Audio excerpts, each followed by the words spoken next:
So box, box, box.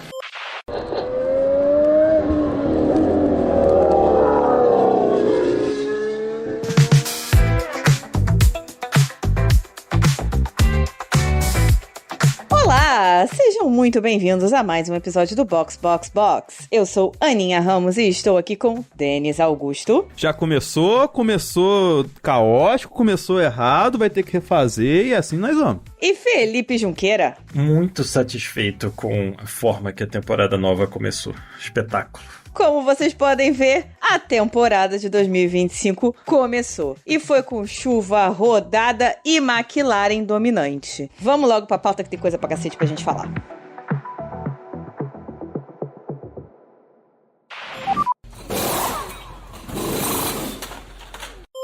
O pódio foi de Lando Norris, Max Verstappen e George Russell. Tivemos aí um pódio com 3 equipes diferentes, mas a McLaren construiu um foguete, né, gente? Isso ficou bem claro. Veremos se o foguete está dentro das regras. Porque eu ia falar, o que é bizarro é que ali, enquanto tava chovendo, tava tudo misturado, assim, o Max se enfiou entre os dois ali da McLaren na frente, só que um pouquinho que a pista secou ali, o Lando e o Piastri meteram, 15 segundos fácil, assim, sem forçar muito, sabe? Então, já começou meio esquisito o rolê, assim, mas, dito isso, sim, a McLaren é um foguetinho. A partir do momento que o Piastri passou o Verstappen, se não tivesse chovido, a corrida tinha acabado ali, cara. Sim. Era 1-2 da McLaren e tchau, porque assim, o Verstappen ficou pra trás muito rápido. E eu vou fazer um outro destaque sobre a McLaren, mas sobre as decisões da equipe agora no início do campeonato. Eles mandaram o Oscar Piastri segurar a posição na corrida de casa, que era a primeira corrida do ano. Mas eles mandaram segurar a posição na hora que eles estavam passando no trânsito. E assim que acabou o trânsito, eles falaram, ok, parte pra dentro. Não acho que seja horrível a decisão. Eu acho que fica feio você ouvir a mensagem, com certeza. Até porque o Piastri estava no DRS. Exatamente. Eles falaram isso pro Piastri quando ele estava no DRS do Norris. Aí ele saiu do DRS do Norris nessa situação. E aí pra voltar é complexo, né? Não é tão simples. Sim. No mesmo carro. Mas eu achei que fazia sentido, né? Pelo trânsito. De olha, né, a gente tá com a corrida ganha, vamos com calma, depois, né, limpa o trânsito e parte pra cima. E tem os traumas de guerra também, né, cara? Óbvio. Com certeza vários filmes do ano passado passaram na cabeça da McLaren. Mas você tá na primeira corrida, cara. Você não vai corrigir os erros do ano passado na primeira corrida do ano. É gato escaldado, né, velho? Não, aí você só vai decidir isso depois que você já tem alguma definição. Ano passado eles erraram, eles tinham que ter definido com o Lando, quando o Lando tava na frente. Lá na Hungria, quando eles deram a vitória pro Piastri, que infelizmente, apesar de eu preferir 1000 vezes o Piastri, não tinham que ter dado, tinha que ter sido do Lando, e eles tinham que ter focado no Lando o campeonato, e não focaram. Aí eles erraram lá. Não que o Lando fosse ganhar. Não que o Lando fosse ganhar, mas enfim, era o caminho natural de ser feito. Agora, acabou, fechou, começou do zero. Agora deixa os dois batalharem até você ter uma definição de quem tá melhor, se existe de fato uma batalha, porque pode ser que não exista, né? Pode ser que um realmente saia na frente direto, mas aí fazer isso na primeira corrida, sendo a corrida do Piastri de casa, foi triste. Deu uns Barrichello feelings aquilo ali. Deu. O Norris foi melhor no Q1, foi melhor no Q2, foi melhor no Q3, largou melhor, manteve a ponta. Se tivesse terminado 1-2, né, 26 contra 18. Com a chuva, tá 26-2. Pois é. Então, basicamente é o seguinte, cara. Temos 4 corridas, né? China, Japão e as 2 do Oriente Médio. Se o Piastri não diminuir isso aí para uns 10 pontos, acabou já pra ele. Porque, assim, ele perder uma corrida inteira, né, uma vitória inteira na primeira corrida, não que, né, a McLaren tenha causado exatamente o resultado, porque no final das contas, o resultado final foi decidido no Norris conseguir segurar o carro na pista e o Piastri não. Mas, assim, é foda, porque o Piastri podia ter liderado umas voltinhas, né, podia ter feito um bonito pra galera, podia, né, de repente, né, até uma confiança dele próprio, né, se ele conseguisse passar o Lando e falar assim, não, porra, eu consigo competir com ele, eu tenho a velocidade. Mas assim, eu não acho nem que precisa das corridas do Oriente Médio. Não. Terminando China e Japão, o Lando continuar lá na frente, bicho, acabou. Piastri é piloto número 2 e segue o campeonato. Porque, assim, a McLaren tá com as coisas na mão agora. Mas lembra do ano passado, quando a Red Bull tava também com as coisas na mão? É que assim, uma coisa, independente de ter disputa ou não ter disputa entre Piastri e Lando nessa prova, é que assim, o Lando cuidou muito bem do fim de semana dele. Sim, não, o Lando fez um ótimo final de semana. Ele fez o dele. Então, assim, entre aspas, o que se cobrava dele, ele entregou na primeira prova, né? E sabe, a primeira prova, ressalva. A primeira prova. Não, e olha só, qual era a maior linha de discussão antes de começar? Como que o Norris vai resistir à pressão? Como que ele vai lidar com a pressão? Como que os pilotos da McLaren? Eu diria que eles lidaram razoavelmente bem com a pressão, especialmente o Norris, que chegou como favorito, ele próprio, eu pelo menos não lembro dele ter feito, virou e falou, realmente o nosso carro está na frente dos outros, foi lá e ganhou a corrida com a volta mais rápida. Ele até falou isso, mas ele ficou meio putinho quando disseram que, não, vocês estão dirigindo um foguete, né? Não, mas não é bem assim. Não, veja bem.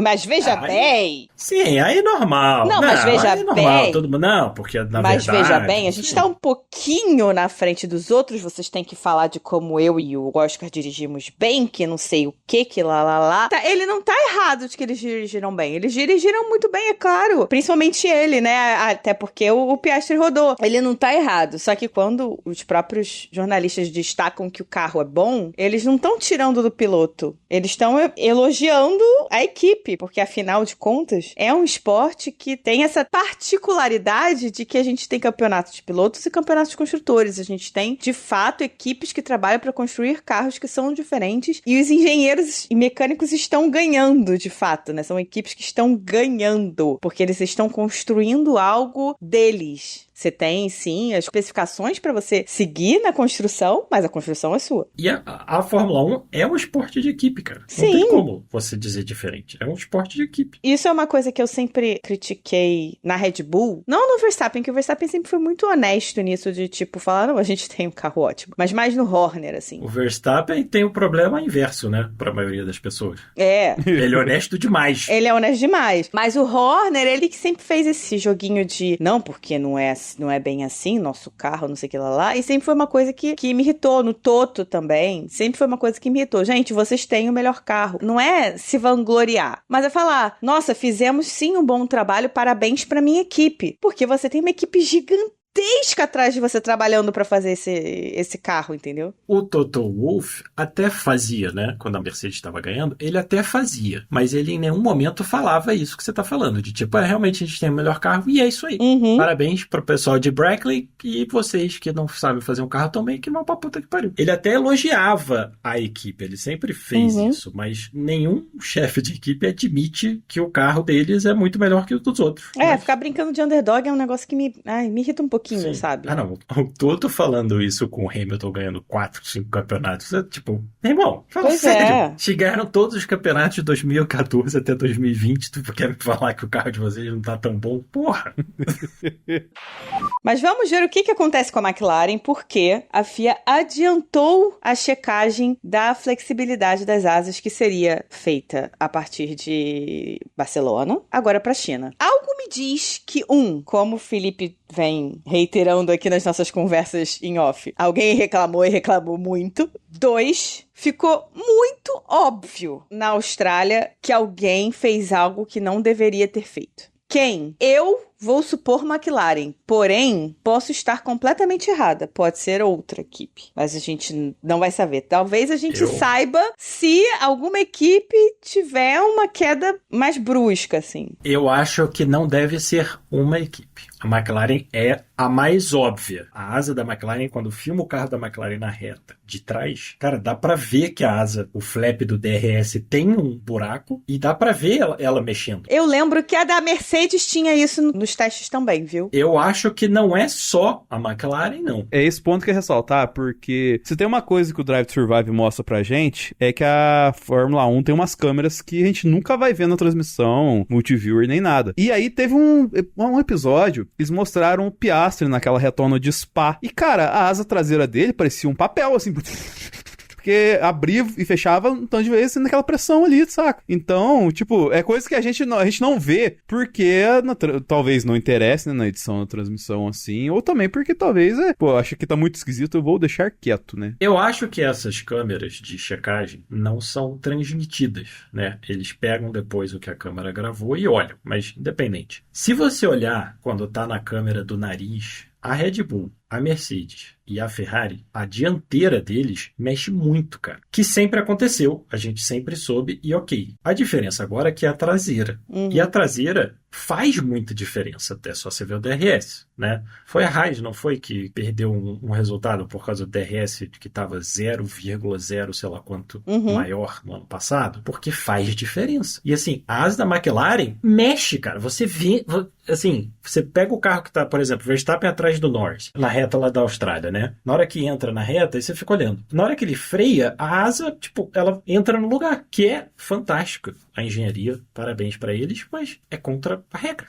Que, na verdade, isso começou a ser chamado a atenção, foi lá em Baku, né? Que foi quando apareceu o Mini DRS. Isso já estava acontecendo em Spa, mas ninguém tinha notado. Eu acho que, de repente, as pessoas não tinham visto a câmera on-board de nenhum dos carros da McLaren virada pra trás, porque tem uma câmera on-board que olha pra traseira. Tanto é que foi essa câmera que pegou o Mini DRS, aspas, do Piastri em Baku, que foi, inclusive, uma página de um fã da Ferrari, que faz análises técnicas e tudo mais no Twitter, que fez a análise, mostrou, e aí o negócio, bum, explodiu na internet, e aquilo ali foi, até que virou essa grande questão. Porque dá pra ver. Dá, cara, dá muito pra ver. Eu acho que ninguém tinha realmente parado pra ver essa câmera, ou talvez essa câmera não tenha entrado em foco durante a corrida de Spa, porque a gente não tem controle de qual câmera da onboard a gente tá vendo do carro, a gente só bota lá, câmera onboard. Que é um absurdo, aliás, tá? Só deixar aqui registrado, toda vez que o onboard vira pro capacete do piloto, eu quero matar alguém, cara. Pra que eu quero ver o capacete do cara, caralho? A volta do Bortoleto no Q1, faltando 30 segundos pra fechar a volta lá, a gente com o cu na mão se ele ia passar pro Q2 e tudo mais, assim, quando vê, muda a câmera pro capacete, até o final da volta. Caraca, por quê? Aí você fica vendo ele, super legal, mas tipo, porra! Exatamente, tem várias câmeras de onboard, só que não é a gente que controla qual câmera que a gente quer ver, é a transmissão. Cara, no mínimo, a câmera virada pra frente. No mínimo, no mínimo. Se você não está olhando no momento em que aquela câmera foi virada pra traseira, você não vai ver. Então, tipo, você tem que saber o que você tá procurando, sacou?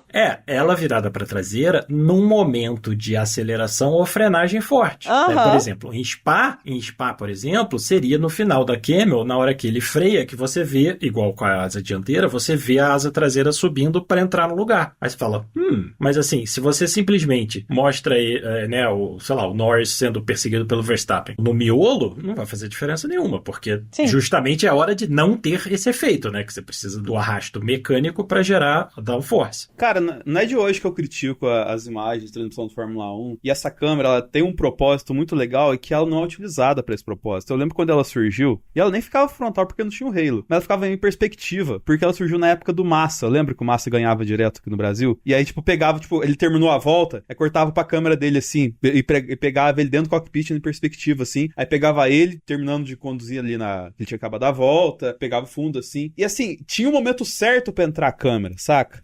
Não era um negócio meio aleatório. E tanto porque naquela época a transmissão era feita por uma produtora de TV que fazia lá e tinha gestão das imagens, sabia selecionar bem as imagens. Agora, cara, nossa, tem GP, esse primeiro GP até que foi ok, assim, mas não é nada extraordinário. Mas ano passado eu lembro que tinha muito GP que a gente ficava, porra, mano, que os caras estão focando, sei lá, na disputa do Magnussen com o Joe, 10 voltas. Pra que eu quero ver isso, saca? Os caras se matando lá na frente. Essa câmera do onboard, cara, é clássica. No qualifying, o cara, né, última tentativa, do meio pro final da volta, aí vira pro capacete e fala, cara, eu não quero ver o capacete do maluco agora, eu quero ver a volta dele. Ou aquela câmera de trás, que, legal, o carro tá aqui atrás, mas tipo, ok, eu já vi que o carro tá aqui atrás, agora mostra pra frente, porque eu quero ver o que o cara tá fazendo para não ser ultrapassado. Pô, Mas enfim, a McLaren pode ser um adulteradão da vez aí, né? A gente vai descobrir já no próximo GP.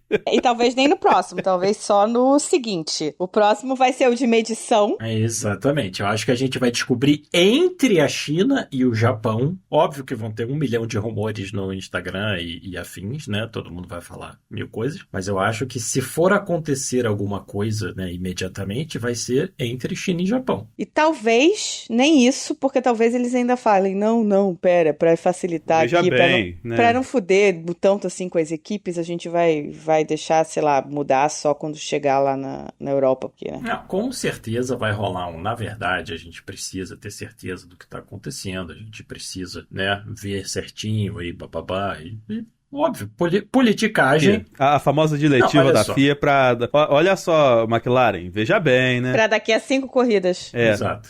Você levando esporro quando tá na casa da avó, né? Não pode fazer isso. Se da próxima vez que você vier aqui você fizer isso, eu não te dou. Aí, tá bom, vó, obrigado. E segue o baile. Segue o baile. Agora, vou começar a descascar aqui. Vou começar a pistolar. Antes disso, eu vou só falar uma coisa sobre o tópico que você vai entrar. Não foi o pior erro que eles fizeram nos últimos tempos. Foi feio, mas não foi tão grave assim. Mas foi legal porque o Hamilton teve uma experiência completa do que é ser Ferrari num fim de semana Exatamente. Ele teve o curso de imersão. Eu vivi Mônaco 2022, então realmente esse erro pra mim... Mas, vambora pro Ferrari Cash. Uma bosta. Competência que chama. Puta que pariu. Ser ferrarista é complexo. Tá difícil ser ferrarista. Foi nada diferente do que a gente já tá acostumado. Ferraricast. Pra vocês terem uma noção do que foi o final de semana da Ferrari, eu queria poder mostrar pra vocês, né, mas estamos em áudio. Quando eu escrevi a pauta, eu botei assim, Ferrari Cash, aí botei um subitem, né, que? E vários pontos de interrogação. Por quê? Porque eu não entendi porra nenhuma. Sexta-feira, o carro estava... lindo. O carro tava bom. Ia bater a McLaren? Não ia, óbvio que não. Mas o carro tava lindo, o carro tava chuchu. Mas ia bater a Mercedes. Ia bater a Mercedes e ia disputar com o Verstappen. O Charles ia disputar com o Verstappen, o Hamilton ia disputar com o Russell. Que ia ser bacana, inclusive, né? Vamos botar aqui, porque essa ordem também, porque, né, as pessoas já entram em curto-circuito quando a gente começa a fazer essas coisas. Hamilton acabou de chegar na Ferrari, Hamilton está aprendendo como a Ferrari funciona, Hamilton está entendendo o carro, né? Então, vamos dar tempo ao tempo pro cara. A obrigação nesses primeiros GPs de ir bem não é do Hamilton, é do Leclerc. Na sexta-feira, o Leclerc estava voando, tá? Ele estava real voando, ele estava indo muito bem. O carro na pista, assim, você olhava o onboard dele, estava fazendo exatamente o que ele queria. Ele saiu da pista muito feliz na sexta-feira com o que o carro estava fazendo. Ele estava muito feliz de verdade. O Hamilton estava feliz, mas aquele feliz assim, estou me entendendo com o carro, mas eu sei que ele pode... Eu sei que eu posso. E eu sei que ele pode. Sim, ele perdeu, né, 2, 3 décimos do Leclerc e tudo bem. E tudo bem. Né? É o que se espera neste momento. Quando chegou no sábado, no FP3, né, no Treino Livre 3, acabou. O carro sumiu, o carro desapareceu. Não tinha equilíbrio nenhum, o carro não fazia curva, o carro saía de traseira ao mesmo tempo que saía de frente. Me senti voltando lá pra 2023. Mas daí você tem que colocar, Aninha, que a Ferrari, com a altura que ela tava, ela conseguia disputar o Dakar, né? Então... Faz sentido eles levantarem o carro, porque claramente ia chover, como choveu horrores. Mas a partir do momento que você levanta o carro e o carro ficou uma bosta, né? E assim, cadê o simulador? Porque é para isso que serve o piloto reserva, o piloto de simulador, o piloto de desenvolvimento, para passar a noite inteira mudando coisa para ver o que vai acontecer. É para isso que eles existem. Eu tenho certeza que se ligasse o Assetto Corsa da Ferrari, o Guanyu Zhou passava a madrugada fácil dirigindo. Eu não sei exatamente qual dos pilotos está em Maranello no momento. O Zhou está com a equipe, né? Ele tava na Austrália. Ele tá na Austrália. Em Maranello eu não sei quem está. O piloto de desenvolvimento que fica em Maranello normalmente é alguém da FDA, que no momento vai ser um piloto novato, menos versado, vamos dizer assim, nesta arte, que eu acredito que seja o Arthur Leclerc no momento. Porque o Foucault, o Eck, Giovinazzi, o Eck, o Berman, que era o cara que fazia esse trabalho, e o Schwartzman, que também era um cara que fazia esse trabalho. Não, o Schwartzman saiu, foi pra Indy. O Berman, obviamente, está no grid, né? Então a Ferrari também tá passando por esse momento de transição nos pilotos de desenvolvimento. Mas, ok, independentemente disso, Houve um motivo para a Ferrari subir esse carro e mudar esse acerto. Ventilou-se que foi por causa da chuva. Ventilou-se também que foi por causa de gasto da placa do assoalho. Cara, se pra não gastar a placa do assoalho eles têm que levantar o carro tanto, alguém errou. Aí, bom, fica aquela coisa assim, os pilotos estão defendendo a equipe no momento, né?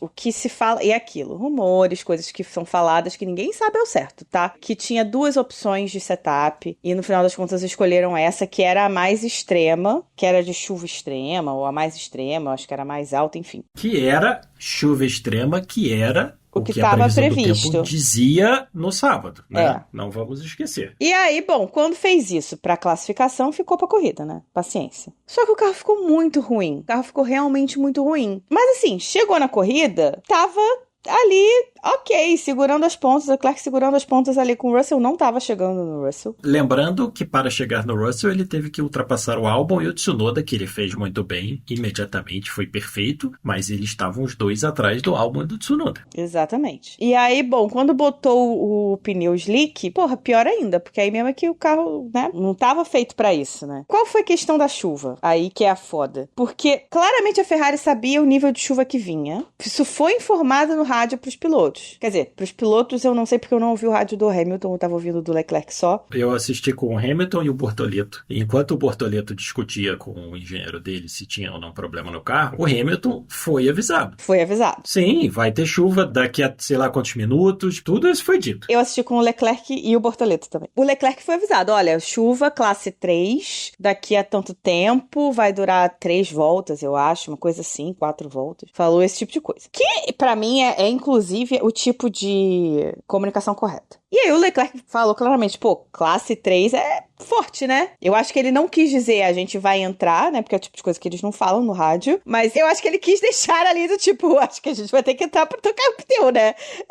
A comentarista da F1 TV... A Ruth. Exato. Falou que quando ela estava em outra equipe, né? Obviamente, ela já tinha saído da Ferrari há muito tempo. A classe 3 para eles era possibilidade de bandeira vermelha. Uhum. O que o Leclerc falou, pô, mas a classe 3 é forte. Sim, porque se for o mesmo sistema, é tipo assim, é catastrófico. Exato. E aí ele falou, classe 3, então é forte, né? São 3 voltas, mas é forte. Ficou aí. E a Ferrari não mandou entrar, mandou stay out, fica fora. Porque a ideia era que seria 3 voltas. Só que eu acho que não durou 3 voltas, acho que durou umas 4 ou 5, né? Sim, mas olha só, a chuva cai e a água fica. E a água fica, pois é. Vai parar de chover e a água vai desaparecer? Pois é. Como diria Sandy Júnior, a chuva cai e o rio desce, né? Então não tem como. Em algum momento da conversa também, o Leclerc falou, olha, então vamos, tipo, em códigos, né, pra fazer um split strategy, que era dividir a estratégia, um entrar e outro ficar fora. Que também é óbvio. Você tem 2 carros, numa corrida que muita gente já não tem 2 carros.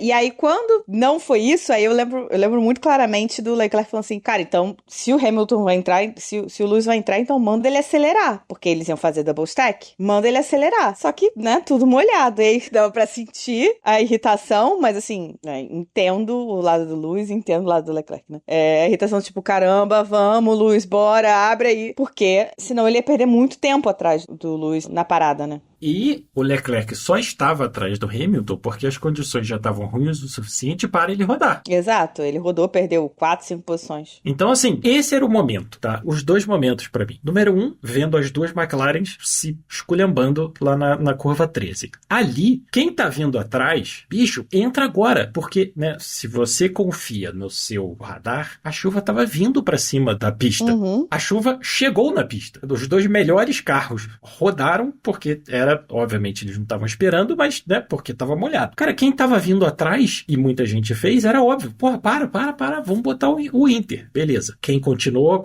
beleza. Aí, a outra volta que pra mim não dá, entendeu?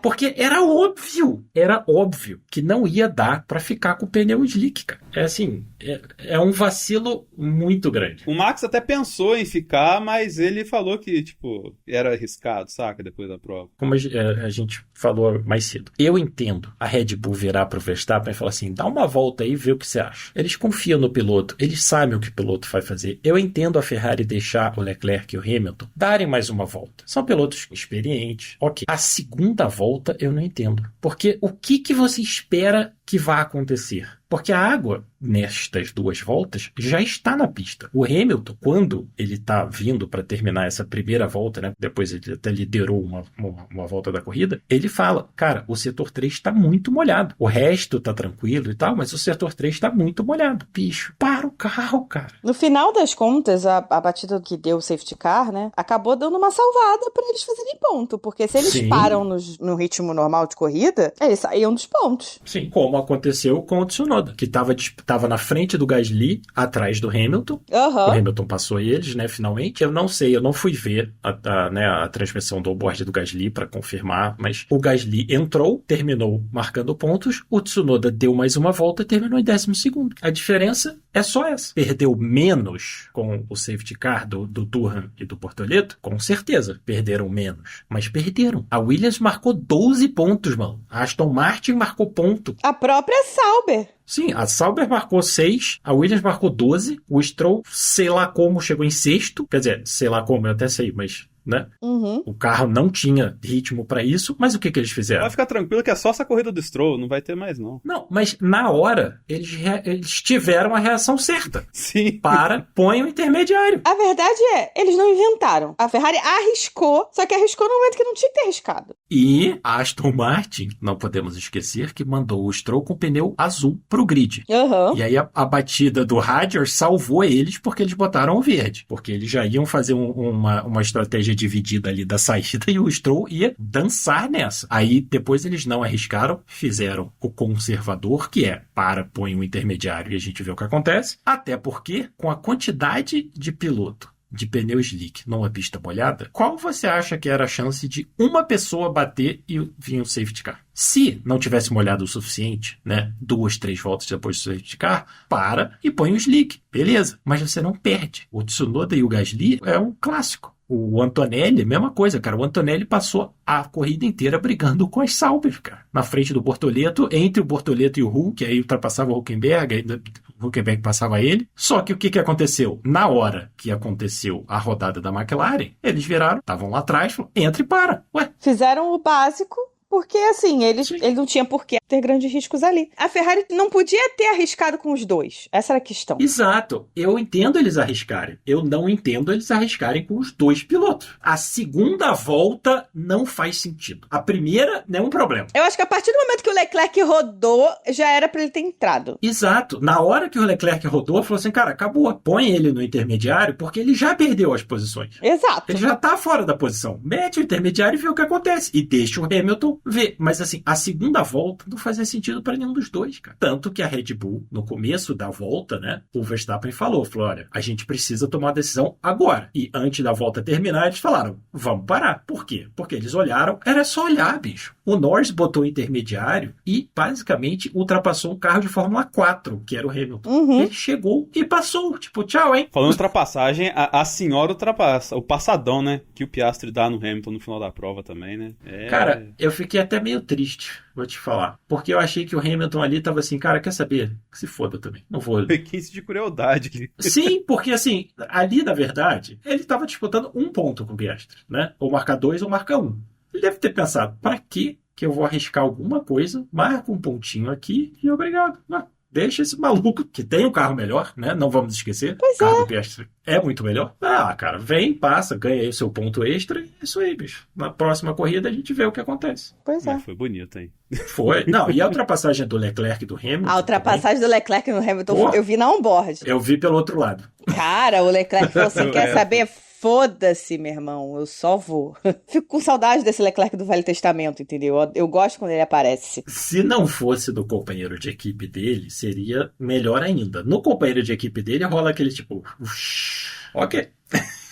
Mas assim, no final das contas, foi o que salvou a corrida dele, né? Senão ele provavelmente teria perdido o lugar pro Piastri, porque o Piastri estava vindo com tudo. Sim, mas eu acho também que ele arrisca ali porque é o Hamilton. É aquela coisa de você saber com quem você tá brigando. E ele sabia que ele pode arriscar com o Hamilton porque sabe que o Hamilton não vai fazer barbeiragem. Exatamente. Você sabe, esses caras todos sabem com quem que dá pra dividir curva e com quem que não dá. Exatamente. Né? Tem uma galera que você pode até dividir, mas depois você não pode chorar se der errado, porque todo mundo vai olhar e falar, porra, mas o que você achou que ia acontecer? Pois é. No final final das contas, eu quero ver o que vai ser da Ferrari na China. Não é uma pista super favorável, não é uma pista nem legal, vamos combinar, né? Não, a pista é horrível, fala sério. Mas ver uma pista que não, especialmente sem chuva de preferência, pra ver o que o carro faz. Porque é uma pista diferente e pra ver como é que o carro se comporta e o tipo de acerto que eles conseguem colocar nesse carro. Porque a sexta-feira foi muito boa. Muito boa. Então, fica,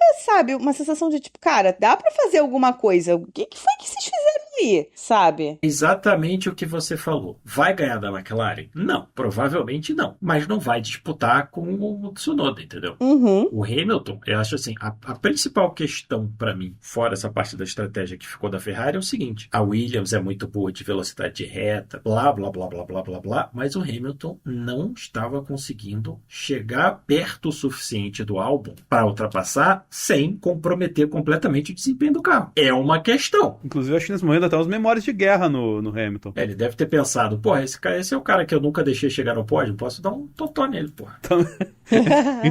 Mas eu tava falando mais sentido das inúmeras vezes que o Hamilton nos últimos anos tomou o Gasly não deixando passar por um segundo.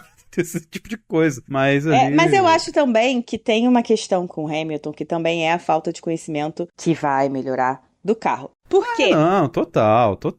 Porque ao longo da corrida, o Adami tentava muito fazer ele usar certos modos. K1, aperta o K1, caralho, porra! E ele não fazia. Não, porque eu tenho que estar mais perto. Cara, ele tem que entender como é que ele pode usar melhor o que o carro pode dar. Então, às vezes, ele não tá chegando perto, ele pode usar o K1 pra chegar perto e entrar no DRS, entendeu? Então, tem coisas que ele precisa aprender sobre o carro, sobre os modos de motor do carro da Ferrari, e como ele pode usar de forma melhor. E isso, né, com o tempo. Não vai ser, né, na primeira corrida, né? Mas ele ficou puto com o Adami, mas eu entendo o que o Adami tava fazendo. Ele quase falou, tipo, para de falar do K1, cacete. Porra, já entendi. Me deixa em paz. E assim, a coisa que ficou também muito pra mim foi o seguinte: não é uma boa corrida quando os seus dois pilotos têm que virar para os seus engenheiros e falar assim, dá pra você ficar quieto? Você está me incomodando. Tinha pouquinha coisa acontecendo na pista, né? Não, então, porque a sensação que ficou pra mim, assim, em alguns momentos, era que os engenheiros estavam muito mais nervosos que os pilotos. Você fala, não, faz isso, faz aquilo. Eu falei assim, cara, tipo, tá tudo bem. Deixa eu fazer o que eu sei fazer. Só um segundo. Mas, de novo, isso é a mesma coisa. Só vai vir com o tempo, né? O Leclerc tem um engenheiro razoavelmente novo. Uhum. O Hamilton, obviamente, tem um engenheiro 100% novo. Vai demorar um pouquinho para eles se entenderem. Ah, aliás, esqueci de falar. É muito estranho. Depois que o Bortoleto bateu, eu fui para a câmera do Antonelli, né? É muito estranho o cara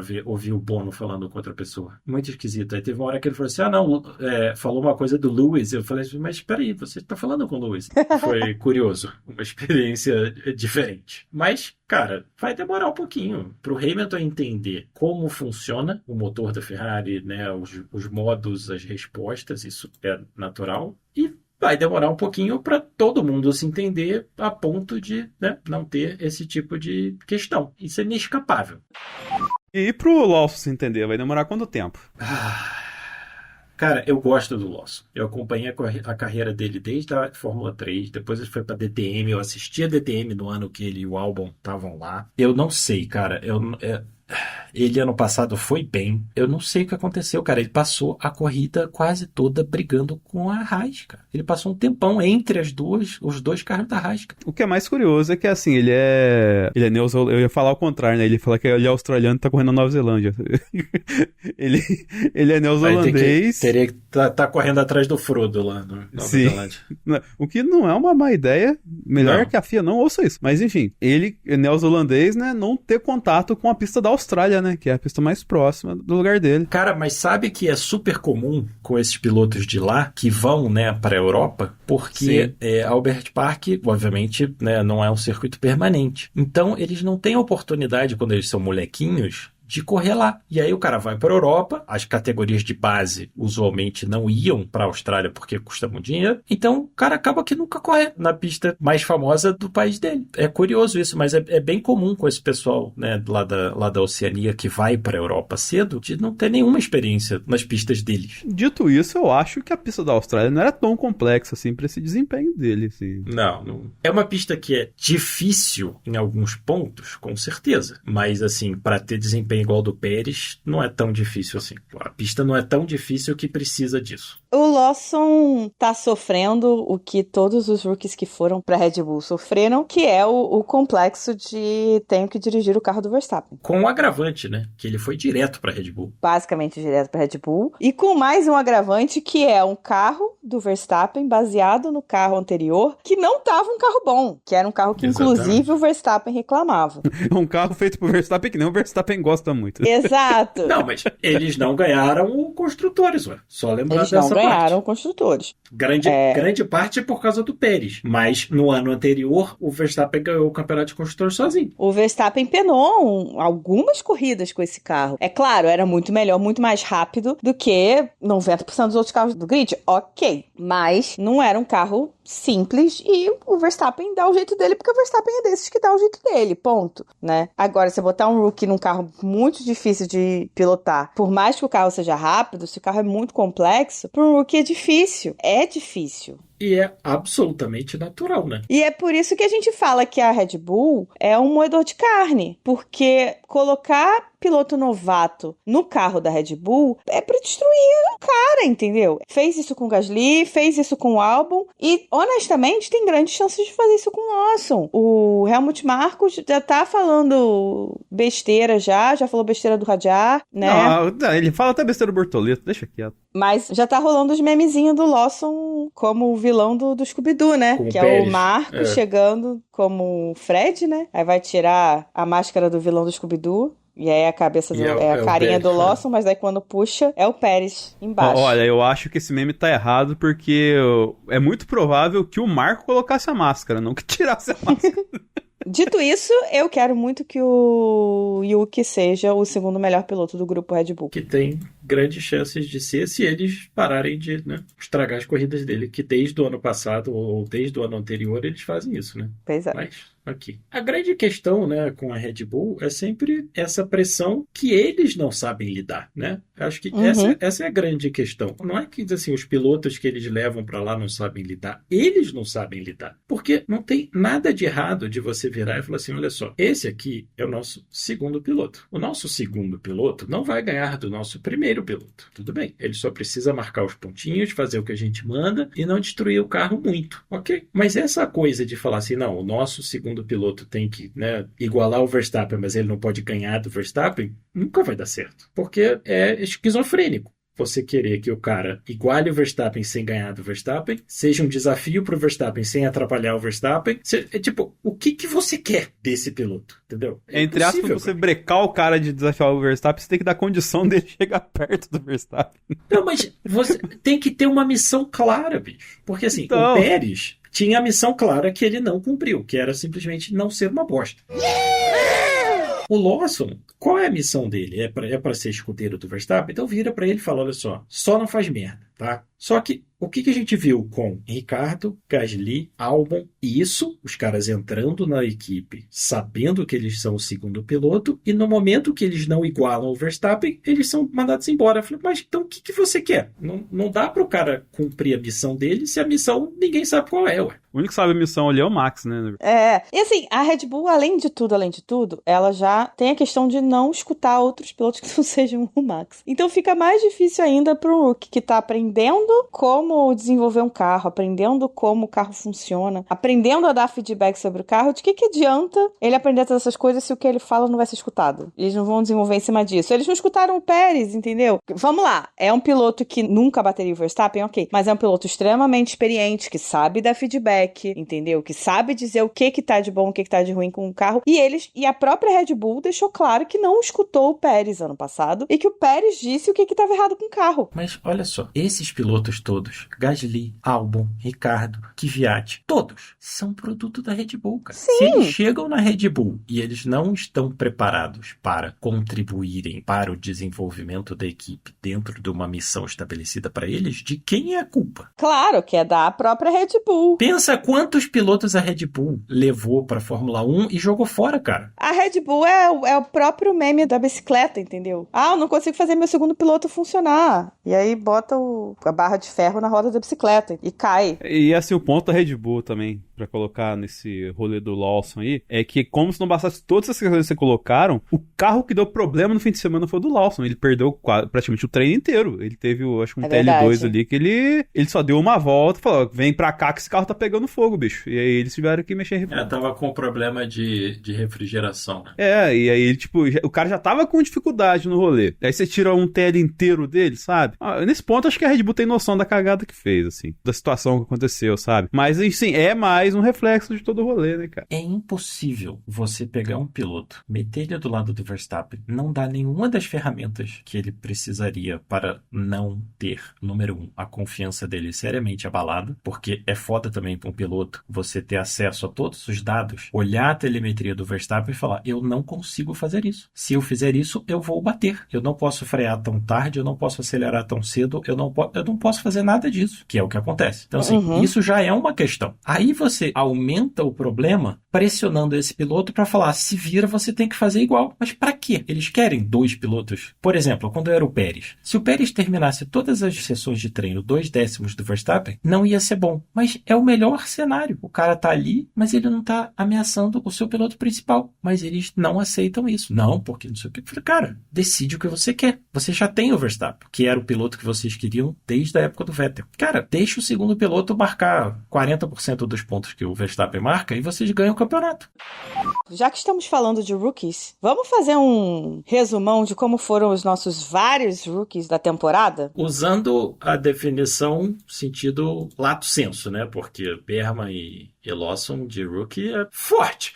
Rookie porque, a temporada inteira, vai. Mas é divertido ver os comentaristas tentando falar que o cara é novato, mas ele já correu várias vezes, mas na verdade ele é um novato, mas é porque é muito divertido, cara. A ginástica linguística que tem que ser feita. Mas é legal que também a profecia, entre aspas, que a gente fez na nossa live de início da temporada se cumpriu, né? A gente falou, um quinto do grid é novato, né? E o que essa galera vai aprontar? E aprontou várias confusões nessa criançada. Sessão da tarde. Então o Lawson classificou super mal, saiu no Q1. Fãs da Red Bull tiveram flashbacks de guerra. Passou a corrida inteira brigando com as Haas, que estão realmente pavorosas. E você vê isso pelo Ocon. Não vamos nem contar o Berman, que não treinou o final de semana, né? O Berman, em 3 sessões de 1 hora, deu 14 voltas. E assim, 14 voltas contando, né, aquela volta que ele sai e entra, tipo, bem generosamente contando, deu 14 voltas. O Berman, já que falei dele, deu com o carro na parede no primeiro treino, que olha, vou te contar. Foi radical. Doeu de ver, Baby Bear. E assim, é um rookie que eu tenho um carinho, assim, eu acho que dos todos os rookies, os que eu mais gosto, obviamente, Bortoleto, mas eu gosto muito do Berman. Até pela conexão com a Ferrari, eu tive mais contato com ele, eu acompanhei mais ele, né? Eu gosto muito dele, mas olha que final de semana horroroso desta criatura. Baby Bear realmente... Tudo que ele fez de bom ano passado, principalmente na Arábia Saudita, ele guardou pra fazer merda. Porque além dele bater na sexta-feira, né? Ele rodou no sábado, assim, na primeira volta. Na primeira volta. Ele deu uma volta lenta. E ele foi o primeiro a sair. Aí na hora que ele foi... Sim, ele foi, porque ele já tinha perdido, né? O FP1 e o FP2. Aí no FP3 ele deu uma volta assim, lenta, só pra sentir o clima. Na hora que ele foi fazer uma volta rápida, ele rodou, acabou o treino pra ele. Ele falou, caceta, mano. Eu tenho a sensação de que esse carro da Haas tá bem merda, tá? Sim, porque... é só olhar os pilotos, né, dirigindo o carro. Não, e só lembrar que o carro da Haas por 2 vezes perdeu a lateral sozinho. Eles falaram que os parafusos que eles colocaram não estavam incorretos. Pois é. A impressão que... Então, tipo assim, eu acho que é um detalhe que deixa claro que o projeto não foi, assim, muito bem pensado. Mas o Berman precisa tomar cuidado, porque neste primeiro momento, o que ele precisa é de metragem. Exatamente. É de quilometragem. Ele precisa rodar. Na pista. Ele precisa andar. Rodar não, porque se eu falo rodar, ele vai entender errado, né? Rodar ele já tá treinando. Essa parte tá tranquilo. Ele precisa andar, ele precisa correr sem rodar, no caso. E sem bater. Porque... Ele conduzir que ele precisa. Assim, Ele precisa de tempo de pista, só isso. Ele precisa de tempo de pista. É tempo de pista. E se o carro tá ruim, de certa forma, melhor ainda, porque tem uma grandíssima desculpa pra ele ficar em último. Se for o caso, tipo assim, se ele não tiver força, não tiver como arriscar muito, porque ele tá inseguro porque o carro tá ruim e ele acha que vai rodar, tá aí um ótimo momento dele só ganhar quilometragem, porque o carro tá ruim mesmo. E aí, bom, vai lá em último mesmo, mas ganha quilometragem, filhão. Ganha quilometragem e espera pro ano que vem ser melhor e você poder forçar. Como eles fizeram, né? Porque a Haas teve, né, largou, Berma nem isso, né, porque ele largou do pit lane, mas classificaram em penúltimo e último e chegaram em último e penúltimo. Não bateram, muito bem, parabéns pra vocês, mas chegaram em último e penúltimo, marcando 0 pontos, enquanto a Williams fez 12, a Aston Martin marcou ponto, a Toro Rosso só não marcou ponto porque eles vacilaram, mas era pra ter marcado ponto também, a Sauber marcou 6 pontos, então assim, a Haas terminou a temporada passada, todo mundo achando que eles, né, porra, agora vai, né, mudou tudo, saiu o Gunter, entrou, né, o Komatsu, mudou totalmente a equipe, agora vai, não sei o que, bababá, pilotos novos. E eles evoluíram, né, de fato, ao longo do ano. Sim, com certeza. Toda aquela vibe maneira acabou. Acabou, porque o carro tá realmente bem ruim. E assim, alguém tem que ser o 10º, né? Alguém, infelizmente, tem que chegar em último. Uma corrida só, numa pista diferente, choveu, blá, blá, blá, blá, blá. Pode botar todos os senões que você quiser. O carro da Haas, visualmente, olhando no onboard, olhando a performance, olhando a telemetria, é o pior, no momento. Veremos na China, veremos em Suzuka, Bahrein, né? Obviamente todo mundo treinou lá, bababá. Mas assim, a Sauber treinou mal no Bahrein, chegou com o carro modificado, todo mundo modificou o carro, a Sauber claramente está melhor. A Alpine continua não muito boa, deu uma melhoradinha. A Haas parece que não. Então, é problemático. Falando de Alpine, a gente tem o Durhan, que é quase um demissionário, né? É um semi-demissionário. Ganhou um emprego com tempo para ir embora. Pois é. Inclusive, eu não li a entrevista ainda, mas teve uma entrevista do Ollie Oaks, né, o chefe de equipe da Alpine, meio que se desculpando mesmo pela forma como a Alpine fez esse gerenciamento do contrato do Durhan, do contrato do Colapinto, enfim. Porque toda essa pressão que está sendo colocada em cima do Durhan surgiu porque eles fizeram muito errado esse gerenciamento, né? E ele meio que pediu desculpas, assim, né? Mas eu não li a entrevista toda ainda não tive tempo de ler. Mas mostra que, assim, a Alpine tá ciente da merda que eles fizeram. Eu achei que o Durhan teve um final de semana bem bom. Tudo bem, ele bateu e tal, mas, assim, ele durou bastante na pista, mais do que outros rookies, inclusive. Não, e olha só, ele bateu de médio. Ele bateu de médio, ele não bateu de intermediário. Sim, bateu de médio, que, honestamente, você deixar um novato andando de médio numa pista molhada, se só pode estar de sacanagem. Você tem grandes chances de uma merda acontecer, né? Ele foi pro Q2 com uma volta melhor do que a do Gasly. Sim. O Gasly foi pro Q3, né? Obviamente. Depois ele se emendou. Mas o Durhan, no final, não teve uma volta tão boa porque ele teve uma saída de pista, né? Ele teve a volta deletada. Então era até pra ele ter classificado um pouquinho melhor. Não sei, eu acho que as pessoas ficaram muito empolgadas com colapinto e tudo mais. E o Durhan tá há muito tempo fora das pistas, assim, de disputas, né? E a galera não sabe mais quem é o Durhan na pista. O Durhan não conseguiu fazer TL, né? Com a Alpine, o dia que ele foi fazer TL, que foi aquele do Canadá. Coitado. Ele não fez. Não teve. Não teve. No caso, não existiu. É estilo Vitor Martins, né? Que ganhou a pole position na Fórmula 2 e a corrida foi cancelada. Exato. E a corrida que ele correu, de fato, o Briatore só mandou ele, cara, só deixa o Gasly passar. Era só pra ele ganhar a quilometragem, no caso. Empurra o carro aí. Só termina a corrida. Era essa a meta da Alpine naquele momento. Que é justo. Que é justo. Porque assim, infelizmente, o Briatore já botou na cabeça dele que ele quer o Colapinto. Mas eles tinham que botar o Durhan, não sei o quê, então eles vão deixar o Durhan fazer aí o que, sei lá o que ele vai fazer, e aí na hora que chegar o momento, tchau, obrigado pela sua contribuição e adeus. Eu acho que o grande trabalho do Durhan hoje é tentar ao máximo não arranjar desculpas pra ser chutado. Não é que ele não vá ser chutado, ele vai ser chutado, mas é porque pra ficar melhor pra ele, que fique bem claro que ele está sendo chutado porque... O Briatore é um cuzão.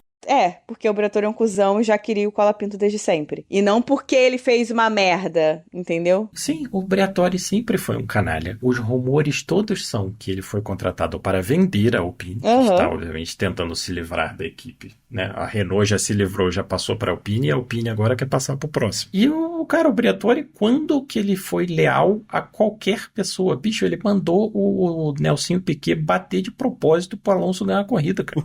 E fudeu um país todo com isso. O cara foi banido. Ele foi banido perpetuamente pela FIA, que depois, obviamente, né, o Jean Todt mudou de ideia. Mas assim, o cara é um calhorda, bicho. Ele, teoricamente, tem lealdade ao Alonso, né? Que também não é flor que se cheire, mas enfim. Prefiro não comentar. No momento, eu estou em lua de mel com o Alonso porque ele apoia a Bibi.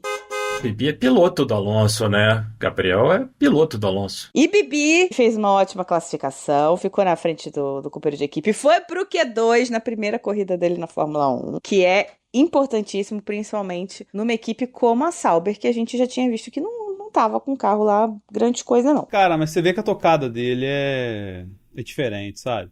O onboard dele, você olha assim, assim, lógico, ele briga mais com o carro do que com aquelas equipes mais à frente do grid, assim, lógico que briga. Só que eu acho que ele sabia do peso que ele tava ali, e ele conseguia ser rápido, mas ao mesmo tempo cuidar do carro, assim, porque ele não ia tanto na zebra, saca? A gente teve lá no Stellium um tanto de volta deletada, assim, o Antonelli tem uma parte lá que ele arrancou faz que metade numa volta lá, porque foi pra zebra com tudo e trouxe um tanto de brita pra dentro, assim. Ele não acontecia isso com ele, sabe? Ele sabia tocar, assim, de uma forma que tinha um controle, sabe? Tanto que quando ele quase perde o controle, ele dá uma retomada genial naquela tentativa do Q2 ali, sabe? Então, isso, cara, isso é muito legal de olhar, assim, pro cara, assim, porque é o cara que fala e que faz isso e ao mesmo tempo fala que, cara, eu vou pro pau, eu não quero nem saber, assim, não vou só tocar de levinho, não, conduzir o carro. Ele falou com a Mariana Becker, né, que a tentativa dele no Q2 era aquela tentativa daquelas voltas que acontecem uma vez na vida, tá na morte, sabe? Aquelas coisas assim, once in a lifetime. E que ele sabia que era um risco e tal, não sei o quê, mas que assim, era o que ele podia fazer naquele momento, era o risco que ele podia tomar naquele momento e tal. E, infelizmente ele errou, mas paciência, conseguiu segurar o carro, fez a volta, que era o melhor possível. E na corrida, ele tava segurando o carro muito bem, ele tava com problema de freio desde o início, eu acho, já, né? Desde muito cedo, e que é uma coisa interessante, eu até, na resenha que eu postei hoje da corrida, eu fui lá no replay pra pegar a foto, porque quando apareceu o replay, eu falei, cara, mas o pneu dele, tipo, a suspensão dele quebrou antes dele bater. Uhum. Mas aí eu não sabia se eu imaginei, 3 horas da manhã também, né? Vai saber. Mas a traseira direita dele tá quebrada antes dele bater. E a traseira direita, na saída da 12, não é a suspensão que está na zebra. Uhum. Né? Então, assim, o peso maior do carro, né? A distribuição de peso, tá no lado esquerdo, na curva 12, porque é uma curva para a direita. Uhum. E aí quebra a suspensão antes dele bater. E ele passou, você estava no board também, cara, ele passou uma parte gigante da corrida falando pro engenheiro, tem alguma coisa errada. O pedal tá longo, o freio tá esquisito, tem alguma coisa errada. Não, na nossa telemetria tá tudo bem. E ele falando, tem alguma coisa errada com o carro. Tanto que, quando o Antonelli finalmente passou o Hülkenberg, o Bortoleto foi se aproximando do Hülkenberg e aí ele começou a reclamar, e aí ele foi ficando para trás. Uhum. Mas assim, ele é daquelas coisas que, né, pra gente que tá de fora, é tipo, cara, você está olhando a telemetria, o cara está sentado na porra do carro. Quem você acha que pode dizer melhor se tem alguma coisa errada com o carro ou não? A sua telemetria ou o maluco que tá com a bunda lá sentado no carro, né, sentindo que tem alguma coisa errada? Porra, tá freando ou não tá freando? O pedal tá longo,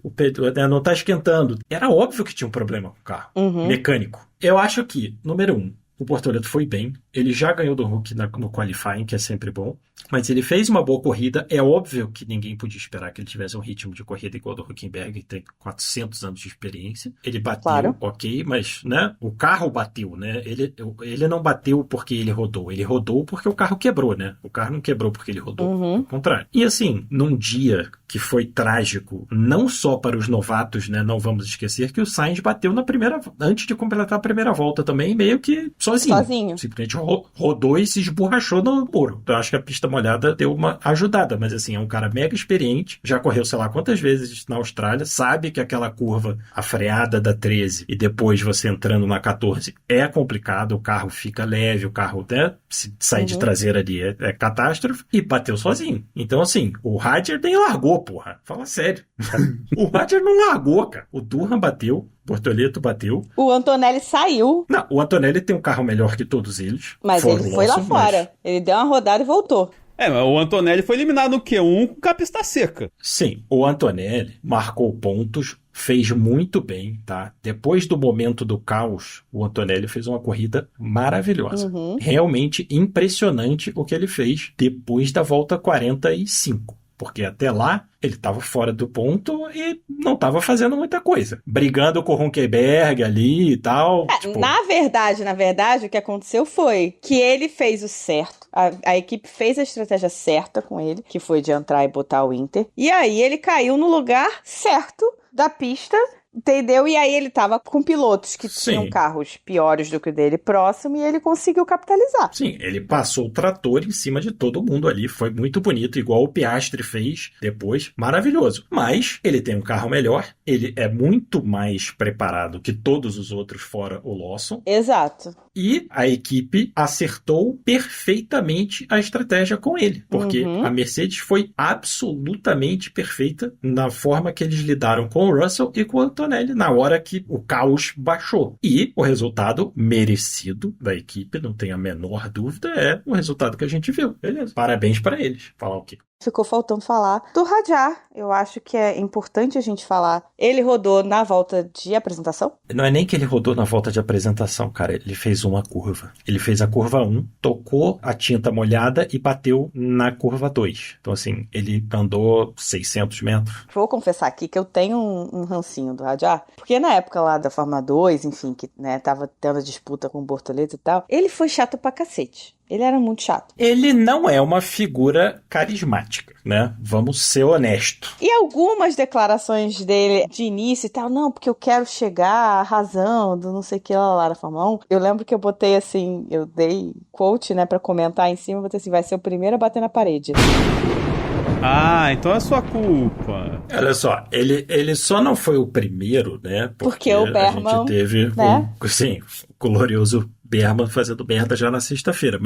Mas ao mesmo tempo, eu não poderia deixar de falar que essa batida do Hadjar, apesar de ser muito ruim você ver, né, um atleta passando por um momento que você sabe que é dificílimo, ele provavelmente nos deu um dos momentos da temporada, que foi o pai do Hamilton interceptando o Hadjar na volta pro motorhome dele, ainda de capacete, aquela coisa toda, e andando, abraçou o Hadjar, falou, e foi andando com ele e tal, no final, né, fez deu um tchau pra ele, que você vê que ele tá realmente, né, preocupado com o Hadjar, e eu acho que num esporte tão competitivo, num esporte que é tão difícil de se manter, você vê um cara que teve dificuldades, né, com o próprio Hamilton, né, não vamos esquecer que eles brigaram, eles tiveram, foi um caminho aí, né, para chegar onde eles estão, e eu fiquei muito feliz de ver o pai do Hamilton indo lá falar com o Hadjar, porque eu acho que ele sabe o que é, ele acompanhou e ele foi lá. Eu achei assim, foi emocionante. Foi muito emocionante. Um outro detalhe é que o Hadjar é muito fã do Hamilton, do tipo, mãos suando pra apertar a mão do Hamilton quando eles foram fazer aquela foto do grid, né? O Hadjar é realmente muito fã do Hamilton. Como todos os pilotos novinhos deveriam ser, né? Mas eu acho que todos eles admiram o Hamilton, mas o Hadjar é fã. Fã, tipo, sabe, bateu o coração mais forte. Sim, como o Hamilton era do Senna, com quem ele obviamente não pôde, né, conviver. Deve ter sido muito representativo pra ele, tipo, depois que passou, ele ter parado pra pensar, caramba, o Anthony Hamilton veio me consolar, sabe? Eu acho que deve ter sido um momento pra ele de cair a ficha. E eu tenho esse rancinho, assim, eu não sou grande fã do Hadjar, não, mas a forma como ele saiu do carro arrasado me fez lembrar que, assim, é um garoto. Todos eles são, né? A gente esquece, né, que é um garoto. O Hadjar tem o quê? 19, 20? Uma coisa assim? Acho que ele tem 20. Mas, de qualquer maneira, é cara, um garoto. É só você pensar o que você fazia com 19, 20, 21, Exato. 22, 23 anos. Então, assim, com sei lá, 19 anos, 19, 20 anos eu fui pra minha primeira entrevista de estágio. Eu tenho esse privilégio de ter começado a trabalhar, poder começar a trabalhar, né, só depois de já estar na faculdade, enfim. E eu lembro que das primeiras entrevistas que eu fui fazer da vida pra trabalhar, a minha mãe pôde ir comigo. E eu tinha, sei lá, 19, 20 anos e a minha mãe foi comigo. Não entrou na sala, não, gente. Mas assim, ela foi comigo até o prédio, né? Foi comigo, fez o caminho comigo. Foi dar aquele apoio moral. E não só, mas assim, até por questões de ser lugares que eu nunca tinha ido. E eu não tinha o know-how de como ir pro lugar e tudo mais, enfim. Claro. E ela foi fazer os caminhos. Ela me acompanhou. Isso eu tinha 19, 20 anos. Com 19, 20 anos, esses caras estão dirigindo um carro a 300 por hora. Não só isso. Com 19, 20 anos, esses caras estão ocupando um dos 20 lugares possíveis na profissão deles. Exatamente. No mundo, 20. Porra, minha turma na faculdade tinha, sei lá, 60 pessoas. Então, né, quando eu consegui também o meu primeiro estágio, tinham 50 malucos que podiam fazer a mesma coisa. Pois é. E a minha turma na faculdade tinha 60 pessoas e eram dos 60 lugares mais disputados do Rio de Janeiro. Mas eram 60, não eram 20. Exato. 20 no mundo. No mundo. Exatamente. E assim, não só 20 no mundo, peraí. 20 no mundo competindo com o Hamilton, que tem 7 campeonatos, com o Alonso, com o Verstappen, com o Leclerc. Tipo, é o topo do topo do topo que esse cara pode chegar no trabalho dele, na profissão dele, competindo contra pessoas que já chegaram lá, que já, né, triunfaram neste local tão difícil, no mundo, cara, no mundo. E esses malucos têm 19, 20 anos. E tem outro porém também, que, assim, ele foi o último a entrar, né, dos 20. E ele entrou, tipo, entre aspas, na bacia das almas, porque ficou aquele negócio meio que sustentável do Pérez, assim, ninguém sabia pra onde que ia e tudo mais, assim. E não é que ele entrou porque, nossa, estava pensado que a Red Bull ia acionar a cláusula lá, que ia tirar o Pérez e subir o Lawson e tudo mais. Não, tipo, até, sei lá, o terço final da temporada, o Ricardo tava lá ainda. Então, assim, ele, num curto espaço de tempo, ele saiu de uma disputa de F2, que ele lutou até o final e caiu pra um carro de Fórmula 1, sabe? Então é muita coisa na cabeça dele e já dá pra ver, não só por isso, mas também por todo o histórico que fez a Aninha pegar ranço dele na Fórmula 2, que ele é explosivo, ele é intenso, ele é vibrante, assim. Cara, a gente falou disso, né? A Toro Rosso tem 2 loucos, né, agora, pra lidar. Completamente desequilibrado, mas é isso aí. Mas além disso tudo, eu ainda fiquei me sentindo mal por ele, porque o Helmut Marko ainda foi pra imprensa falar como era vergonhoso que ele saiu do carro chorando. I can feel your anger. Vai tomar no meio do seu cu, Marco. Bom dia, Pedrinho! Vai tomar no cu! Com todo respeito, vai tomar no meio do seu cu. Com todo o respeito devido, que eu gosto muito dessa expressão em inglês, né, que é o respeito devido a With você. all due respect. Sim, mas pode ser 0. Como Pode no ser caso 0. ao Helmut Marko, ele precisa ir pra puta que pariu. Porque assim, cara, o moleque tem 19 anos, acabou de fazer uma merda gigantesca em cadeia mundial de televisão. Você quer que ele saia e fala assim, fazer o quê? E vá pro bar? Eu acharia estranho se ele não saísse chorando. Sim, as pessoas reclamam que os atletas hoje em dia, que eles são robóticos, que eles são o Verstappen geladeira. treinados. Sim, que eles são muito treinados em relações públicas, que eles não falam nada. Aí um maluco, né? Como foi com o Rubinho, por exemplo. O Rubinho, eu ficava puto com isso, cara. Porque o Rubinho chora. Eu falei, sim, cara, que bom, porque significa alguma coisa pra ele, cara. Ganhar, perder, conseguir fazer, não conseguir fazer, significa alguma coisa. Você não pode reclamar que todo mundo é robótico, que ninguém fala nada, que não sei o que o Cristiano Ronaldo é isso, que aquilo, blá, blá, blá. E aí, ao mesmo tempo, quando alguém mostra, né, alguma emoção, quando alguém mostra alguma coisa diferente, você acha ruim. Fala, porra, ou é um ou é outro. Ou os caras não podem ter emoção nenhuma, os caras têm que ser tudo treinado, robozão, que só fala dos patrocinadores, ou você quer... Não dá pra ser os dois. Pô, que bom que ele chorou, cara, porque significa alguma coisa pra ele, entendeu? Doeu nele e beleza. Pô, é isso aí, cara. Agora torcer pra, né, a coisa melhorar pra ele, dar certo, não sei o quê, sim. Mas assim, que bom que o esporte que a gente tem um investimento emocional que, né, que a gente acompanha, que a gente não dorme pra assistir, significa alguma coisa pra esses caras também. Porra, que bom, cara. E assim, eu acho que a nota triste, entre aspas, fica de que várias mãos apertaram e abraçaram o Hadjar nesse momento, e a mão que era efetivamente pra fazer isso foi lá e deu um tapa nela. Mas porque é um filho da puta, por isso. Sim. Com todo Sempre respeito foi. à senhora mãe do Helmut Marko, é o que ele é. Sempre foi um cara escroto. E é isso aí. E é quem ele vai ser.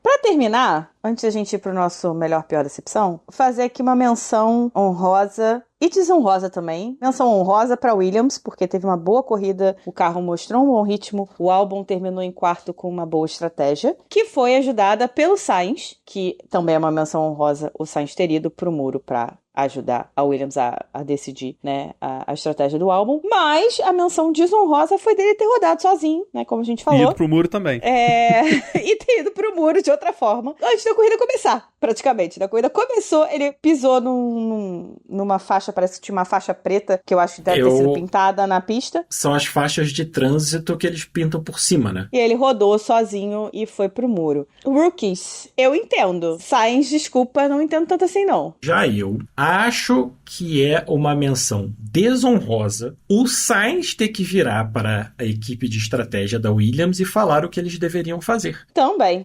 Não é o trabalho dele e é o trabalho deles. Então, assim, que bom que ele foi lá participar. Acho que, né, mostra um espírito muito bom dele com a equipe, com o Albon. Achei muito legal que o James Vowles, a primeira coisa que ele falou foi ressaltar o quanto foi importante o Sainz estar lá para ajudar eles. Mas, número 1, não era para o Sainz estar lá, porque era para ele estar dentro do carro dele. E, número 2, eles não deveriam precisar da ajuda do Sainz para decidir uma estratégia que, honestamente, era meio óbvia. Está chovendo, a pista está molhada, vamos botar um pneu de chuva. Não é? Na próxima corrida eles vão virar no rádio. Ô, Sainz, o que eu coloco de pneu pro Albon aqui? Ô, Sainz, tô precisando comer a massa, mas eu tô com o estômago. Entendeu? Porra, não tem gente pra fazer isso. Mas eu vou falar, até que ponto ele decidiu? Ou ele só, tipo, a galera decidiu e ele tava lá e falou, não, beleza, concordo. Ou ele falou assim, não, quando virar isso aqui, vamos, e a galera já tava, tipo, pensando nisso e concordou com ele, porque já era o que tava rolando. A gente não sabe exatamente como funcionou, mas ele tava lá e é claro que a palavra do piloto vai fazer diferença, né? E, além disso tudo, o Vowles não é burro. Não. Tem uma coisa muito mítica, assim, que eu acho, na carreira do Sainz, que ele tem um RP, assim, maravilhoso. Funciona muito bem. Não tem a ver com ele ser bom ou ruim, não, mas, assim, o RP dele é incrível. E claramente, o Vowles vira público e falar não, porque ele foi muito importante para decidir a estratégia do álbum e não sei o que, blá blá blá, simplesmente tirou toda a atenção da mídia e de todo mundo do fato de que ele rodou sozinho e bateu. Exatamente. Antes de terminar a primeira volta. Exatamente, porque ninguém está falando disso. Se fosse qualquer outro piloto dos grandes, né, dos grandes nomes que estão sempre sendo falados junto com os nomes dele, iam estar caindo de pau em cima. E é da zebra, óbvio. Mas aí o que o Vowles faz? Não, porque ele veio aqui ajudar a gente e ele, como o grande estrategista que ele é, porque ele sempre fez isso na Ferrari, então ele veio aqui, ele nos ajudou a decidir a estratégia do Alex. Até que ponto? Não tô duvidando de que ele foi lá. Eu tenho certeza absoluta de que ele foi lá, de que ele participou das discussões, de que ele deu o input dele, tá? Com certeza. Será que a equipe precisava? Talvez não precisasse. Talvez não é uma questão de precisar. Mas é claro que ter a visão de um piloto, de um cara que sabe como tá a pista, ali falando com eles na hora, é muito importante, é muito legal e vai dar mais segurança pros caras tomarem a decisão deles. Com certeza. E, olhando aí pela ótica do Vowles, é óbvio que é uma decisão altamente inteligente, como a gente, né, espera dele fazer isso. Porque ele imediatamente está cativando um piloto novo, com quem ele nunca trabalhou, pro lado dele, né? Sim, em vez dele criticar, dele deixar criticarem ele na mídia, ele tá levantando a bola do cara na mídia. É isso. Exato. Não, e como você falou, ele não só tá levantando a bola do cara, como ele absolutamente fez desaparecer a narrativa de que o Sainz fez merda que ele fez. Mas desapareceu essa narrativa. Sumiu, desapareceu. Ninguém falou, você não viu falarem. Sim, mas por quê? Beleza, o Sainz bateu, foi uma cagada? Foi, com certeza. Não tem outra forma de descrever. Piloto experiente não pode rodar na tinta na pista molhada. Todo mundo sabe que não é para passar em cima da tinta quando você está acelerando forte, que você vai estar fazendo entrando na reta. Ok, errou, acontece, todo mundo erra. Sim, exato. Tipo, eu pontuo, errou, ponto. Não é uma destruição do Sainz, entendeu? Eu só tô pontuando que ninguém está falando sobre isso. Quando se fossem outros pilotos estariam. Sim, só que, no final das contas, 12 pontos. Sim. Então, independente do que aconteceu, independente se o Sainz realmente ajudou ou não, 12 pontos para a equipe. E o Vowles foi perfeito defendendo a equipe. Cara, perfeito, não tem o que dizer. Sim, e aí você entende que a gente tá falando mais do Sainz do que do Albon, que fez uma corrida primorosa? Sim, fez uma corridaço. Ele só não chegou, né, não ficou com o quarto lugar porque o Antonelli tem a Mercedes. Sim. E realmente estava né? No final, o Antonelli pilotou muito bem, com um carro melhor, e passou o álbum no finalzinho. Beleza. Mas o maluco chegou em 5º lugar na primeira corrida, marcou 12 pontos, deu um pontapé gigantesco inicial na campanha da Williams. E a gente viu o ano passado que esse grid super apertado, super disputado, para marcar ponto é difícil. Quem sabe onde esses 12 pontos vão levar a Williams. Então, assim, perfeito. Sim, o Sainz cometeu um erro. Sim, o álbum pilotou muito melhor que o Sainz no domingo. Nenhuma dúvida de nada disso. Porém, a equipe teve um domingo espetacular. Inclusive pela atuação do chefe da equipe deles, que matou a bola no peito e falou, vou proteger esse. Tanto que ele não falou muito do álbum, falou, foi boa corrida e tal, e ficou meio por aí. E vão para a China agora, todo mundo se sentindo bem, todo mundo na boa, e ninguém falando, porra, Sainz, já destruiu a porra do carro, não sei o quê. Entendeu? Então, é isso aí, cara. Perfeito. Contraponto com o que a gente discutiu da Red Bull, o que você vai falar? O Wolff foi o craque do jogo. Sim, mas é cria de quem? Do Toto Wolff. Exato. Quem ensinou ele como se comportar? E do outro lado, Horner e Marco. O contraste é inescapável, infelizmente. O Wolff, ele parece ser um pouco, digamos assim, mais ponderado do que o Toto Wolff, saca? Ele não parece ser tão viúva das coisas quanto o Toto Wolff é quando ele é atingido assim.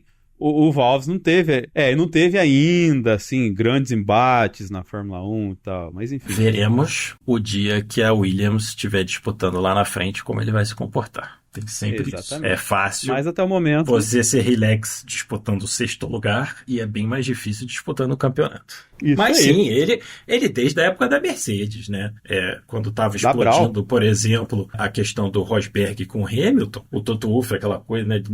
E o Val sempre tranquilo, como ele lidou com as coisas, né, de mandar o Bottas deixar o Hamilton passar e tal, ele sempre levou absolutamente numa boa. Tanto que a Williams levou ele, né? O documentário da Brown que tem no Disney Plus lá, que o Keanu Reeves fez e tudo mais, sim, ele é muito importante na articulação toda, assim, ele dá muitos depoimentos, assim, então, ele tá fazendo bem o que ele sabe fazer bem, assim. Contando o cenário que a Williams viveu nos últimos anos, é gigantesco. Não, cara, pensa, assim, numa boa, pensa na Williams 5 anos atrás, né? Que infelizmente 5 anos atrás é 2020, né? Que é sempre trágico perceber isso. Mas pensa o que era a Williams, cara, 5, 6 anos atrás, e pensa o que é a Williams, e o Val está lá há pouco tempo, né? Só botando dinheiro e pessoas que sabem o que fazer com esse dinheiro, cara. A transformação que é de uma equipe, cara. Instalando software, tirando planilha. Não, a transformação que é da equipe, cara. A equipe, durante 2, 3 anos, era garantido de chegar em 10º no campeonato, cara. Não tinha o que dizer. Tendo na época, inclusive, o George Russell, que fazia milagres com aquele carro, mas era impossível marcar ponto. Porque simplesmente o carro não era bom. Não dava pra competir. Finalizamos. É isso. Chega. Já falamos pra cacete. Tem corrida esse final de semana que vai ser de madrugada. Então a gente tem muita coisa com que se preparar. Então vamos embora logo pro melhor, pior decepção. O meu melhor vai para a chuva de Melbourne, porque no final de semana as categorias inferiores, apesar do cancelamento da Fórmula 2, as categorias inferiores foram ótimas. A corrida sem a chuva estava bem mais ou menos. Tinha umas briguinhas aqui e ali, mas né, não estava assim super rolou uma bela barriga. E a chuva transformou completamente a nossa madrugada. Foi espetacular. Foi tipo assim, tudo estava valendo, tudo podia acontecer. Foi fantástico. Então o melhor, apesar de terem havido inúmeras performances muito boas, o melhor foi a chuva, que assim... espetacular. Mudou completamente a pista. Maravilha, maravilha. De pior, infelizmente, eu vou dar pro Berman, pro Hadjar e para diversas decisões estratégicas de não só da Ferrari, mas de outras equipes também, que jogaram resultados e pontos e chances fora sem nenhuma razão de ser. De novo, a primeira volta eu entendo, a segunda volta não. É impossível. A segunda volta não vou entender. E a minha decepção é o Piastri, porque eu realmente esperava um pouco mais dele. Eu achei que ele foi muito bem no qualifying, ele apertou o Norris, mas depois o Norris abriu uma certa distância. Na corrida, ele deu uma apertada do Norris, né? Ele mostrou que ele tem ritmo, mas aquela rodada dele eu não acharia tão ruim se ele estivesse liderando. O que eu quero dizer com isso? Se ele tivesse sido o primeiro a chegar na água, né? E tomado o susto de tipo, putz, não tem gripe nenhum aqui. Mas o Norris já balançou na frente dele e ele rodou, tipo, muito espetacularmente. E, como eu falei, eu acho que se ele não reverter esse quadro na China e no Japão, ele é segundo piloto esse ano e vamos esperar o ano que vem para ver se ele consegue realmente brigar de igual para igual com o Lando. Lembrando sempre que ano que vem muda o regulamento, então a McLaren pode não ter mais o melhor carro, então talvez a melhor chance dele nesses primeiros anos tenha escorregado da mão dele já na primeira corrida. Eu já disse e vou repetir, eu prefiro o Oscar, eu acho que o Oscar tem mais talento, eu acho que o Oscar tem mais futuro, assim, mais margem para crescimento. Porém, se esse ano ele não mostrar consistência, larguei minha mãozinha de Oscar Piastri e seja o que Deus quiser. Meu melhor, eu vou ser diferente de tudo essa corrida, e meu melhor vai pro rádio do Leclerc com o Brian da água, porque foi realmente maravilhoso. Is there a leakage? A leakage of what? I have the seat full of water, like full of water. Must be the water. Let's add that to the weather filter. Mas eu entendi o que Eu entendi o que o Brian tava querendo falar. Sim, o Leclerc também entendeu, mas ficou engraçado. Sim, é daquelas coisas que você depois fala assim, putz. Porque assim, na hora o Brian deve ter pensado, né? Estou passando a informação que é relevante. Mas ficou ridículo porque, tipo, sim, eu sei. Eu acabei de dizer. Foi muito bom. Porque, normalmente, quando eles se referem à bebida, né, de hidratação, eles não falam water, eles falam drink. Sim. Tanto é que toda hora que o Leclerc fala qualquer coisa sobre a bebida é drink, é o drink. Até porque eu acho que não é simplesmente água, é tipo isotônico, esse tipo de coisa. Só que na hora que tá ali no olho do furacão e eles estão falando e tal, o Brian fala, you must be the water. Que ele quis dizer que era o drink, né, que era a bebida, o isotônico. E o Leclerc entendeu, só que o Leclerc também percebeu que ficou bizarro e engraçado. E mandou, let's add that to the words of wisdom. Vamos adicionar isso aí pras palavras de sabedoria. E eu adorei que esse rádio foi pra transmissão, porque o Leclerc tem vários áudios de puro deboche que as pessoas não escutam porque não vão pra transmissão. Mas ele é extremamente debochado, ele tem vários áudios,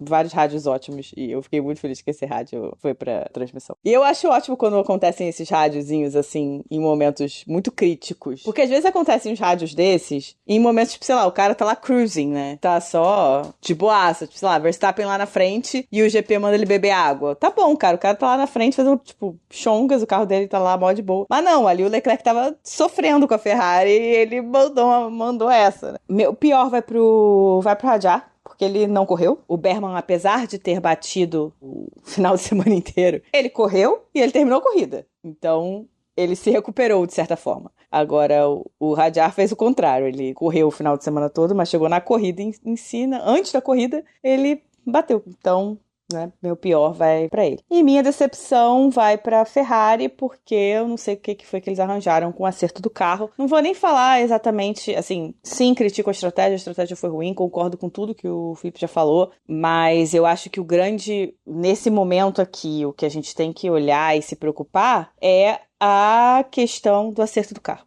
É isso que a Ferrari tem que se preocupar. Sim, dá pra, né, ajeitar uma coisa ou outra, conversar, rever o processo de decisão da estratégia. É uma coisa que a Ferrari precisa trabalhar muito, principalmente em situações de chuva. Ano passado, no seco, a Ferrari não teve problemas de estratégia, né? Teve na chuva. No seco não teve. Mas na chuva sempre tem problemas de comunicação. Mas isso é um ponto. Eu acho que é um ponto até mais simples de se resolver. Agora, tem que entender o que foi que aconteceu com o acerto do carro, o que foi que aconteceu com o simulador, como o Felipe comentou também, que eles não conseguiram entender esse acerto. É um carro que é bem novo, é um carro que foi muito modificado, e então pode ser que realmente leve um tempinho. Foi uma aposta da Ferrari para esse último ano, já que eles não viam mais, eles se viam num teto de evolução do carro. Pode ser que dê com os burros na água, ainda mais com a McLaren do jeito que tá voando, né? Mas, enfim.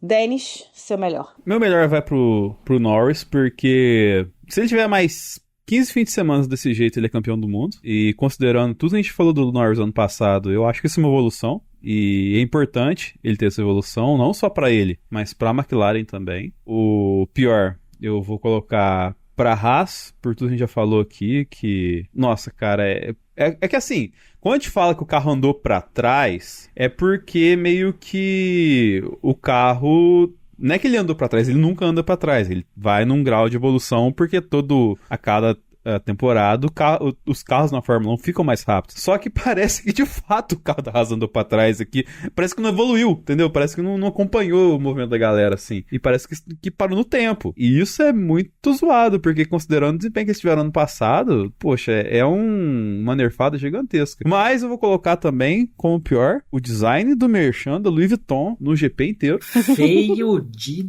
doer. Não, e assim, cara, eles colocaram... Primeiro assim, que era roxo, amarelo e branco. Toda hora que eu olhava assim de rabo de olho, parecia que era o logo do Lakers. Não parecia que era o negócio do Louis Vuitton. E segundo, que aquela sensação de velocidade da logo, eles colocavam na transmissão, porque, sei lá, se eles não davam pra fazer o degradê na grama, eles colocaram como efeito por cima. Tanto tem uns take que a câmera pega mais de alto naquela primeira curva lá, é só um L e um V branco pintado no rosto, cara. E assim, horrível o design, assim. E... Não sei, né? Eu não manjo nada de moda, quem manda de moda é o Louis Vuitton, às vezes eu tô errado e a Louis Vuitton tá certa, né? Vai saber. Mas é feio.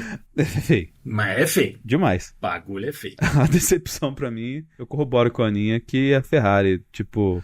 O tamanho da expectativa que tava todo mundo, assim, até quem não é iludido que nem a Aninha, que é tifose, tava com expectativa da Ferrari fazer uma corrida dessa, é complicado, é complexo, logo de cara, assim, é uma ducha de água fria. Espero que seja só uma primeira impressão que deu muito errado, visto tudo que foi feito no entorno dessa pré-temporada da Ferrari, com Hamilton e tudo mais, o desempenho próximo, até certo ponto, em algumas questões da McLaren e tal, enfim. Espero que não seja uma regra, que seja uma exceção, porque se for uma regra, vai ser mais uma vez a Ferrari, e nem se fosse o Senna e o Hamilton ali, o Schumacher, o Leclerc e tal, assim, não ia dar nada, não. So box.